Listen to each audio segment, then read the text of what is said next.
Well, it's now November. I haven't been able to do much hiking this year, so I'm a little out of shape compared to normal. But today I am in Peoples State Forest, northern Connecticut. It's one of the last locations that I really need to visit that's super hyped. Everybody talks about this place, but it's definitely understated. My GPS took me to the center of the park, not where I thought I was going to be starting my hike.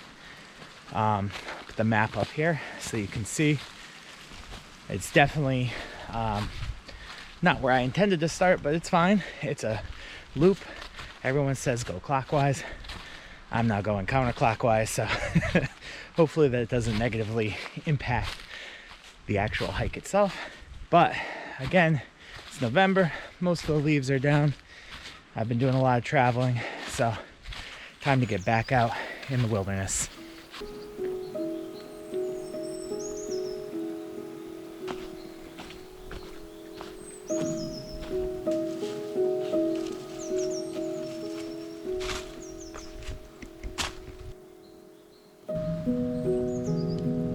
What do we have here?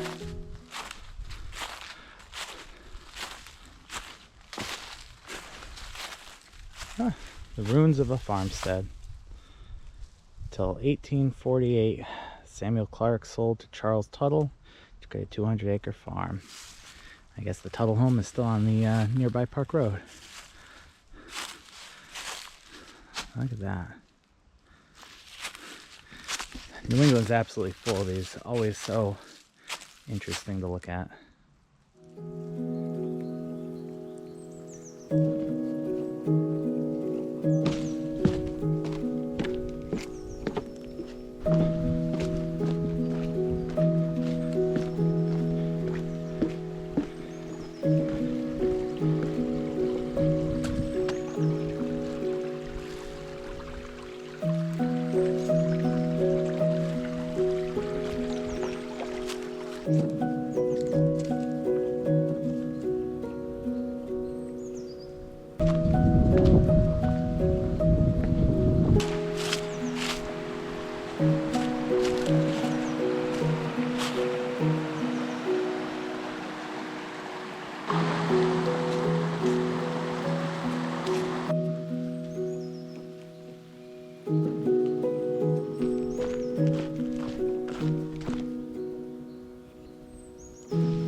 Seems we've stumbled on the Berkhamsted Lighthouse Village Cemetery.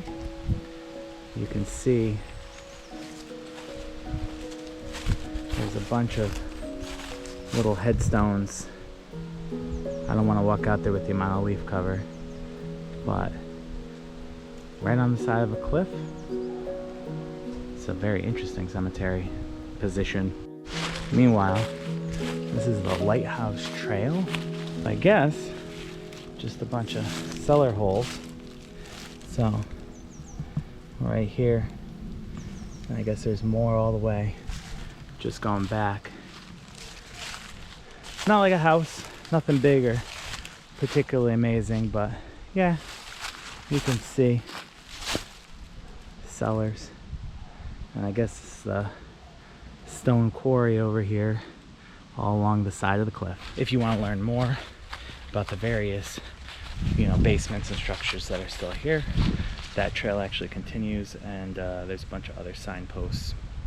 But we are back down onto the Blue Trail, about to connect up to the Falls Cutoff Trail to see the waterfall. If you're just interested in seeing the waterfall and skipping most of the hike, you can park right here at the base of the Falls Cutoff Trail and just go straight up. Not only see the waterfall, but the vistas with a fraction of the hike. This is what I was worried about. We still haven't found the waterfall, but this is one steep rise.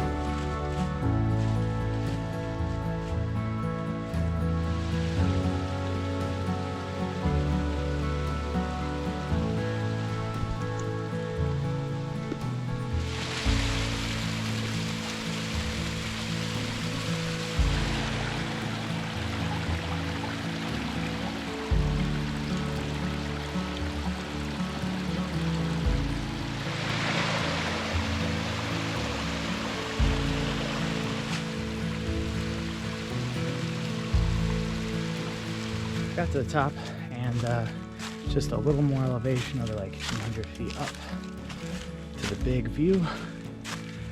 And then it's all downhill from there. Overall, this is not a rough trail or anything.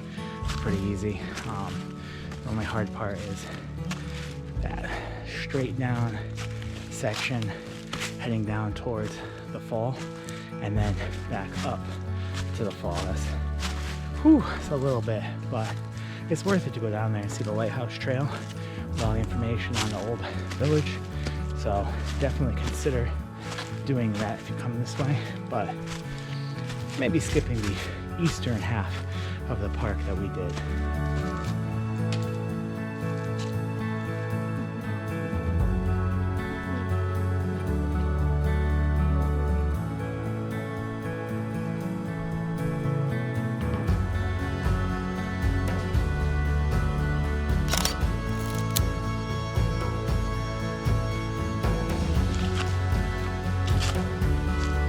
So that is the Grand Vista. That's the biggest view on the trail. But there should be one more view. It had a name on the map that I wasn't entirely sure how to pronounce. It should be pretty flat hiking from there to here.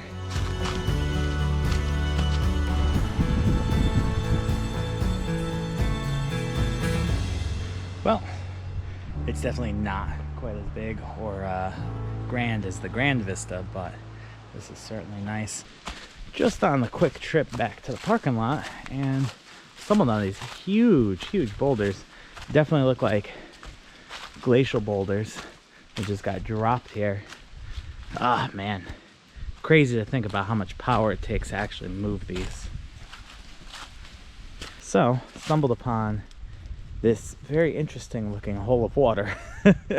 So, this was a civilian Conservation Corps fire pond apparently, and I've been to plenty of these Conservation Corps sites, even have one or two in my videos, and I've never seen one of these.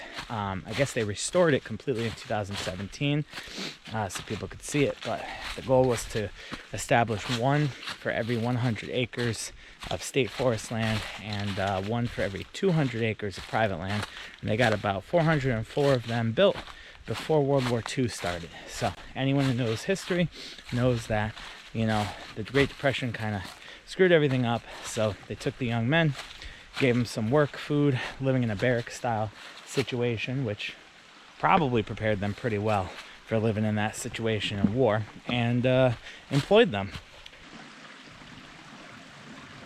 Behind me in this completely nondescript, no sign door is possibly the best ramen in the entire state.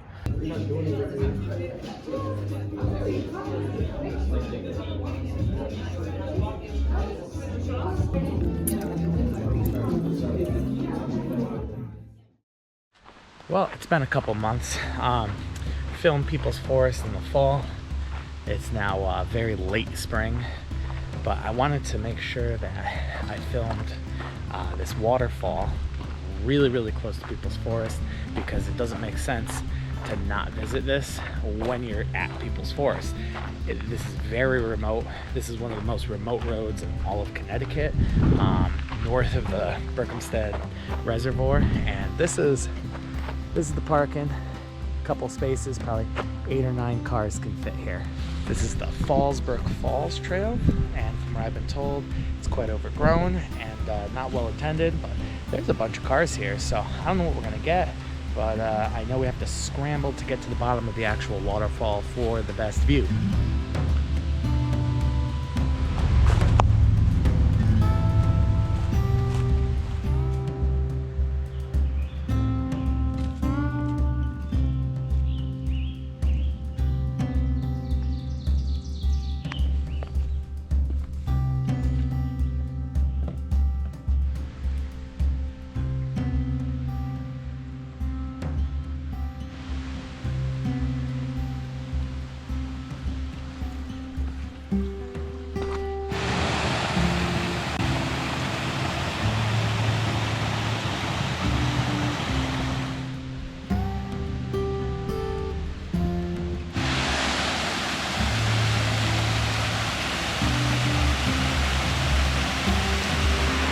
This is actually a really epic waterfall. One of the bigger ones in this state. Very cool. Water's probably moderate. I've seen pictures of it flowing much heavier than this. But getting down here was pretty bad. The trail ends at the very top, and then had to go down all these boulders. Very steep, some of them are loose. So on all trails it says there's moderate scrambling. Yeah, they're not kidding. It's definitely a little sketchy. Worth it though. So the waterfall at Peoples State Forest isn't impressive, but the views are. So if you're dying to add a really good waterfall onto the list when you visit Peoples, this is the one right here. It's about a half mile down, half mile back, although going back is all uphill, which is fine. The steepest part is down by the waterfall. It's a little sketchy. I hit some sort of leaf on a plant, gave me an immediate reaction, so it's the first time that's ever happened to me in the wild. But it's really not a bad hike. Be careful with small children that may or may not be able to handle that rock scramble. There are some very large boulders there that are loose. Very easy to trip. So definitely cautious down there. But one of the better ones in the state for sure. And it's such a remote, lonely part of Connecticut. More people should definitely come up here.